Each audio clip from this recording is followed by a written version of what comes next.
Cher frère Matmadi, salam alaikum. Alaikum salam. J'espère que tu vas bien. Ça va et toi? Ça va, alhamdoulilah. Donc, je vais te poser des questions sur, encore une fois, Tariq Ramadan. Pourquoi ça te fait rire? Une fois de plus. Ouais, mais ce que tu dis pas, c'est qu'on arrive à la clôture du dossier. Oui, ça, Donc, on va en parler. c'est une fois de plus, mais les gens vont être probablement heureux, notamment le professeur Tariq Ramadan, sachant qu'on est arrivé à la clôture du dossier. Donc, ils vont pouvoir un petit peu souffler et entendre autre chose. Ah. Donc, c'est bien. C'est bien pour lui. C'est une fois de plus, mais sûrement, probablement la dernière fois. Sauf s'il y a information complémentaire. Sauf s'il y a information complémentaire et sauf si on évoquera des saufs ensuite, si tu veux bien. D'accord, ok. Donc, avant tout, a'udhu billahi minash shaitanir rajim, bismillahir rahmanir rahim, wa salatu wa salam ala sayyidina Muhammadin wa ala alihi wa ashabihi ajma'in, wa salam alaykum wa rahmatullahi wa barakatuh, le salam à nos frères et sœurs qui nous écoutent, et le bonjour aux éventuels non-musulmans qui écouteraient cette présente vidéo. Salam alaykum à toi, cher frère, et heureux de te retrouver de nouveau parmi nous, monsieur. Merci, salam alaykum. Donc, je t'en prie, monsieur Ramzi, frère Ramzi, de poser tes questions de façon très pertinente. Comme d'habitude. Et très sérieusement, comme d'habitude. Donc tu arrives au terme de tes recherches concernant la question de Tariq Ramadan. Peut-on savoir quelle est la conclusion définitive de tes recherches le concernant? Donc, j'arrive au terme de mes recherches concernant Tariq Ramadan, et quelle est la conclusion de mes recherches? Alors, j'arrive au terme de mes recherches concernant Tariq Ramadan sur les livres que j'ai lus. Donc, moi, j'ai fait des recherches uniquement sur les livres que j'ai lus, et non pas sur ces cassettes vidéo, sur ces discours qu'il a tenus ici et là. Je me suis contenté uniquement de ses propos sur papier, dans l'essentiel, à 99%. Voilà. La conclusion de ma recherche, est-ce que tu as une question Ouais. Bon, Noja, pour toi, qui est Tariq Ramadan selon toi? Alors, au terme de ces recherches, j'estime que Tariq Ramadan est quelqu'un qui doit travailler pour un lobby assez puissant afin comment je pourrais dire ça, de promouvoir un islam entre guillemets light, voilà. Donc un islam sans jihad, un islamisme, voilà. Donc Tariq Ramadan, je pense, a pour mission et rémunéré pour promouvoir l'opposé de ce que eux ils appellent l'islamisme, voilà. Tu peux appuyer ton avis? Ben, j'appuie mon avis. Lorsque tu étudies la question, tu te rends compte que de la position de Tariq Ramadan, de ce qu'il propage. Alors, pour faire un résumé, il parle de l'intégration. C'est pas une contradiction avec le Coran, la Sunna, que les musulmans peuvent s'intégrer. Or, l'intégration est considérée comme de l'apostasie par l'islam, c'est-à-dire que dès lors qu'un musulman se soumet de plein gré, d'ailleurs comme son frère Annie l'a dit, il sort de la religion, c'est un premier point, donc c'est carrément de l'apostasie, et il le sait, Tariq Ramadan le sait. Ensuite, l'intégration a forcément des conséquences. Parmi les conséquences de l'intégration, c'est quoi? C'est que tu deviens tributaire de l'État à laquelle tu es soumis, donc un État non musulman, tu es donc démuni de puissance militaire, de toute autonomie, indépendance, etc., etc. Donc tu deviens, tu t'affaiblis considérablement, tu n'existes plus. En fait, tu te dilues dans la société non musulmane. À partir de là, il est bien évident que lorsqu'il il est nécessaire, lorsque les musulmans doivent réagir par rapport à leurs propres difficultés, que ce soit la question palestinienne ou peu importe, ils sont démunis de toute force militaire, économique, etc. Voilà, donc ça a des conséquences, il n'y a plus d'Oumma en fait, l'Oumma n'existe plus. Voilà, les musulmans n'existent plus, l'Oumma n'existe plus, voilà.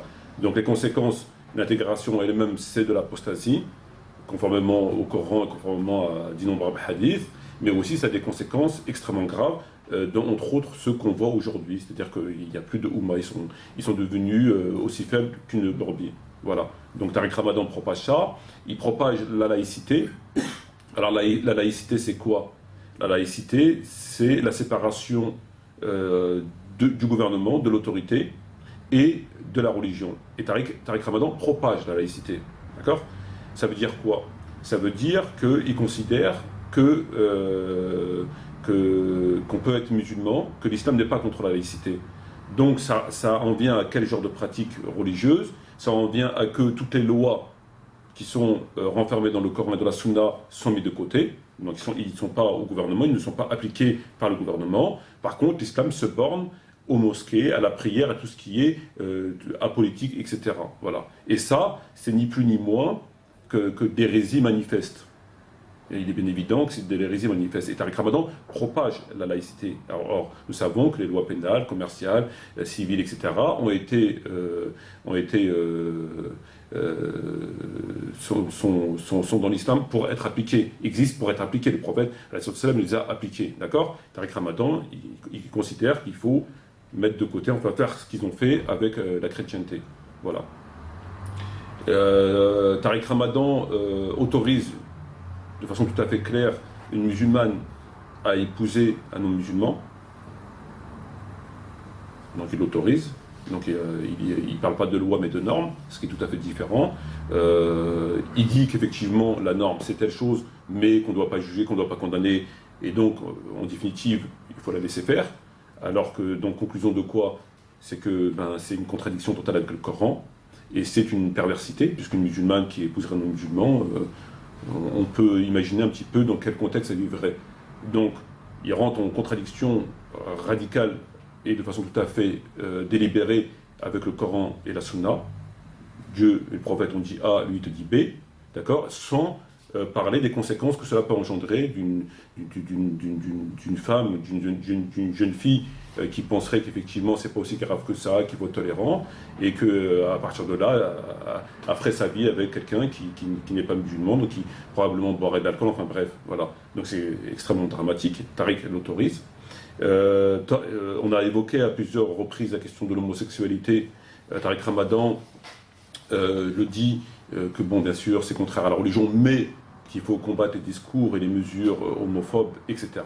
Par conséquent, il se met en contradiction une fois de plus avec le Coran et avec la Sunna, puisque nous savons la position du Coran par rapport à l'homosexualité, entre autres sur les récits du peuple de Lot, salam, et les hadiths qui parlent de l'homosexualité. On voit que le discours de Tariq Ramadan est carrément à l'opposé. Donc encore une fois, il se met en contradiction avec la parole d'Allah et celle du prophète, premier point. Et en plus, il banalise ce crime abject en disant qu'il faut combattre les discours homophobes, les mesures homophobes, etc. Donc il banalise ce crime abject. Donc c'est extrêmement grave. Ensuite, nous savons que Tariq Ramadan dénature de façon tout à fait volontaire certains versets du Coran, de façon tout à fait délibérée. Quels sont ces versets du Coran? Il s'agit du verset qui évoque le fait de frapper son épouse. Donc le verset est parfaitement clair, si besoin, etc. etc. Tous les commentateurs de Tabari, Ibn Kathir, etc., qui ont parlé de ce verset n'ont jamais divergé sur le fait de frapper. Ils ont divergé sur le comment frapper, etc. Mais ils n'ont jamais divergé. Tariq Ramadan, lui, dit qu'il ne s'agit pas de frapper parce que le prophète n'aurait pas tapé son épouse, etc., etc. Conclusion de quoi? Qu'il ne s'agit pas de frapper, que la violence conjugale est contraire à l'islam, a-t-il dit. Donc il dénature un verset qui est tout à fait clair. Et cela pour justement propager son islam à lui qui arrange probablement c'est ceux qui le rémunèrent. Et il a fait de même pour tout ce qui est concept d'Ar al-Harb, donc terre de guerre, terre de paix, terre de contrat. Donc Tariq Ramadan considère que ce concept est caduc, alors que c'est un concept qui a été établi par le Coran et par le prophète, même s'il n'est pas écrit de cette façon dans le Coran, terre de paix, terre de guerre. Néanmoins, l'application de cet espace-là, terre de guerre, là où les musulmans font le djihad afin de convertir les peuples, donc terre de guerre. Terre de contrat, c'est Ahl al-Kitab, donc comme conformément à ce qu'on a dans le Coran, et terre de paix, c'est là où les musulmans vivent. Donc ces concepts-là sont dans le Coran et dans la Sunna, ils ont été appliqués par le prophète et par les compagnons après lui, jusqu'à la propagation de l'islam à Poitiers. Tariq Ramadan nous dit que ces concepts sont caducs. Donc il se permet d'abroger un concept qui est établi par Dieu par le prophète et appliqué par le prophète jusqu'à sa mort, et par les compagnons après lui. Tariq Ramadan va nous dire au nom de choses complètement farfelues que c'est caduque. Il nous dit que le djihad ne peut être que défensive et non pas offensive, ce qui est faux. Que le djihad armé n'existe pas, ça n'existe pas. Il souhaite l'abrogation de la polygamie qui a été légiférée par Allah et qui a été appliquée par le prophète, par les compagnons après le prophète. Tariq Ramadan souhaite l'abrogation de la polygamie, donc il souhaite abroger une loi que le prophète lui-même n'a pas abrogée. Il considère qu'on peut être apostat, qu'on peut abandonner sa religion, sortir de la religion sans encourir aucun châtiment, que tu as le droit, que ceux qui disent ça ont une lecture, une mauvaise lecture, une lecture littéraliste des textes, ce qui est complètement faux, puisque nous savons que le fait de ne pas faire la prière te sort de la religion, le fait de ne pas donner la zakat te sort de la religion, etc. Donc ça a été prouvé scientifiquement, les savants n'ont pas divergé sur ces questions. Donc tout ça, ce sont des fondements de la religion, qui soient coraniques. Tous les versets qu'on a évoqués, les points qu'on a évoqués sont tous coraniques. Et Tariq Ramadan les a dénaturés. C'est-à-dire qu'en utilisant sa façon de mentir, etc., il en arrive à la conclusion contraire de ces versets. Il les a dénaturés, par écrit, il les a dénaturés. Voilà, ce qui est extrêmement grave, de dénaturer la parole de Dieu, c'est ce qu'il a fait. On sait aussi que Tariq Ramadan a collaboré avec le gouvernement de Tony Blair. Nous savons aussi que Tariq Ramadan a collaboré avec le gouvernement de Tony Blair, qu'il a été embauché, conseiller spécial Tony Blair, pour combattre l'idéologie islamiste. Et nous savons, dans la terminologie des non-musulmans, qu'est-ce que ça veut dire islamiste? Islamiste, ça veut dire qu'il s'agit des musulmans qui luttent pour que l'islam redevienne au pouvoir. Donc le prophète Mohammed était lui-même islamiste, parce qu'il a appliqué les lois. Donc un islamiste, dans ce qu'ils disent eux, c'est quelqu'un qui lutte pour un islam politique. Donc moi je suis islamiste, vous êtes islamiste, le prophète est islamiste, etc. Donc il a aidé le gouvernement de Tony Blair, ce même gouvernement qui a tué des musulmans en Afghanistan, etc., etc., il a travaillé avec eux pour combattre les islamistes. Donc il a du sang entre les mains, il a collaboré avec eux, même si on n'a pas les précisions exactes de ce job. Il insulte les moudjahidines de bandits, et considère que ceux qui ont propagé l'islam l'ont fait en contradiction avec les textes, et l'ont fait que pour des raisons financières. Donc, alors que ça a été fait à partir vers la fin de la vie du prophète, Abu Bakr, Omar, Othman, Ali, ça a été fait à partir de cette période-là des 4 califes, et ensuite. Donc tous ces gens-là étaient des bandits, c'est ce qu'il dit dans ce truc. Il calomnie, il a calomnié Ben Laden, en disant qu'il contredit les textes, qu'il se met en contradiction avec les textes, qu'il trahit les textes, alors qu'il n'a pas trahi, que c'est complètement faux, c'est bien lui qui ne cesse de trahir les textes. Il a calomnié Khomeini en disant qu'il avait fait une fatwa de pure récupération concernant sa fatwa sur Salman Rushdie, alors que sa fatwa était tout à fait conforme au texte, donc il n'a pas hésité à le calomnier. Il considère qu'une femme musulmane peut travailler sans absolument avoir l'autorisation de son père ou de son mari, en tout cas de son tuteur. Elle a le droit. Si elle veut ne pas travailler, c'est son droit, mais si elle veut travailler, elle n'a pas d'autorisation à demander, ce qui est ni plus ni moins qu'une incitation à l'anarchie, à la perversité. C'est scandaleux, c'est ce qu'il dit pourtant dans ses livres. Il considère qu'une femme qui ne veut pas mettre le hijab est en droit de ne pas le mettre, que ce n'était pas une obligation, donc elle peut sortir sans hijab, pourquoi pas même en mini-jupe, etc. Donc elle a le droit, c'est pas une obligation. Et il considère que la lapidation, c'est une loi barbare. Donc il l'a dit de façon très claire, que la lapidation, c'est de la barbarie. Donc ceux qui ont lapidé, ou qui ont fait lapider, donc le prophète a fait lapider, des compagnons ont fait lapider, ce sont des barbares. Voilà, pour résumer la position de Tariq Ramadan. Donc lorsque tu as, et ça ce sont des choses qui sont tout à fait établies, il n'y a pas de contestation, c'est pas déformé, c'est prouvé, il n'y a absolument aucun problème. Donc lorsque tu analyses tout cela, tu ne peux pas arriver à une autre conclusion.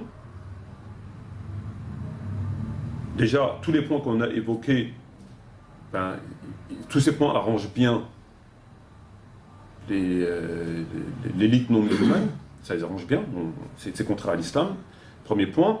Et, je veux dire, on ne peut pas dire des choses aussi graves et se mettre autant en contradiction avec le Coran et la Sunna sans avoir quelque part un plan, sans qu'il y ait une machination. C'est pas possible.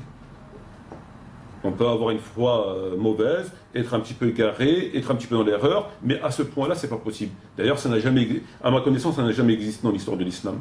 Donc, il est bien évident que pour arriver à ce point-là, il y a quelque chose derrière. Et lorsque tu mets bout à bout ces propos-là et le fait qu'ils soient hyper médiatisés, etc., alors qu'en général, les musulmans, on les invite pas sur un plateau de télévision, mais on les combat en les bombardant ou on les met à Guantanamo, etc. Donc quand tu mets bout à bout tout ça, tu dis que forcément et obligatoirement, il y a une machination. Obligatoirement. Voilà. Tariq a-t-il, comme beaucoup le disent, un double langage? Tariq n'a pas de double langage.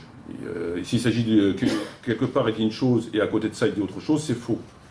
Il n'a pas de double langage. Tariq, 99% de son discours, il est en contradiction avec les textes. Il peut lui arriver parfois de dire des discours qui peuvent être perçus comme étant de l'intégrisme, etc. Mais ce que eux, les non-musulmans, n'ont pas compris, c'est qu'il est obligé de tenir un petit peu les propos, entre guillemets, islamistes, parce qu'il parle à un auditoire musulman. Donc quelque part, c'est normal qu'il dérape, entre guillemets. Voilà. Mais avoir un discours là et là, non, il ne l'a pas. Absolument pas. Tu as déjà répondu, mais quand je t'ai dit, quelle charge as-tu retenues contre lui? Les charges ça, c'est un bref résumé des charges qu'on peut retenir contre cet individu. Dans toute la liste que tu as donnée, ne serait-ce qu'une seule suffit à... Ah c'est clair, bien sûr, bien évidemment. Surtout que c'est fait de façon tout à fait calculée, délibérée, etc., bien sûr. Absolument. Ok. Enfin, et pour terminer, puisque tes recherches sont terminées, est-ce que cela veut dire que tu ne feras plus de vidéos ou d'écrits sur Tariq Ramadan? Si je suis amené à faire une vidéo, sûrement pas. Et si je suis amené à faire un écrit, c'est parce que lorsque j'ai argumenté par rapport au mensonge de Tariq Ramadan et pour démontrer qu'il était à l'opposé de la religion, donc j'ai cité des versets des hadiths, je l'ai fait de façon très brève. C'est-à-dire que je n'ai pas cherché vraiment l'argumentation la plus solide. Mais la matière était largement suffisante pour démontrer qu'il mentait, qu'il était à côté de la plaque. Et si demain je suis amené à faire d'autres écrits, c'est parce que la deuxième étape de mes études consiste à maintenant à extraire tout ce que j'ai trouvé dans les livres de sources. Donc une argumentation hyper solide que je pourrais éventuellement ajouter sur tel et tel point. Voilà. Mais bon, c'est pas nécessaire. Ce qui a été fait est largement suffisant, mais pourquoi pas? Pour des gens, peut-être que ça suffirait éventuellement pas, etc. Pourquoi pas? Voilà. D'accord. Petite question encore. Qu'est-ce que tu peux dire aux gens qui le soutiennent encore? Moi, je ne peux pas concevoir, lors d'aujourd'hui, que quelqu'un qui est musulman, sincèrement musulman, le soutient. Je ne peux pas le concevoir. Je me refuse de concevoir ça. Pour moi, quelqu'un qui soutient encore Tariq Ramadan, c'est ou bien un hypocrite, ou bien quelqu'un qui n'a pas toute sa tête. Voilà. Mais quelqu'un de normalement constitué, sincèrement, et ayant même un minimum de foi, mais en tout cas étant sincère vis-à-vis de l'islam, c'est impossible, c'est tout à fait impossible. Voilà. Ok. Bon, je te remercie, mon frère. De rien, c'est moi qui te remercie. Merci beaucoup, monsieur. Merci, merci frères et sœurs de nous avoir écoutés. Shukran jaziran wa salam alaikum wa rahmatullahi wa barakatuh. Et j'espère à la prochaine, Inch'Allah.